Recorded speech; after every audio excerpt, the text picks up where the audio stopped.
FieldLink 2025.3 now allows for user-defined planes for inspection. This is ideal for vertical surfaces such as elevator corridors and stairs, as well as slope like ADA ramps and parking garages. Simply go to Scan, User-Defined Inspection, and then users can either create points if they want to hit a known slope distance or select points from the scan data for a relative comparison.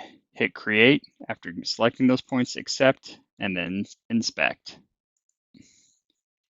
This will compare the scan data to that created geometry to show essentially what is high or low compared to that surface. Here we can see some purple in the middle. If we go from a side view and to the top, we can see the created surface, and so the purple would be lower than that, where it's kind of bowing down in the middle.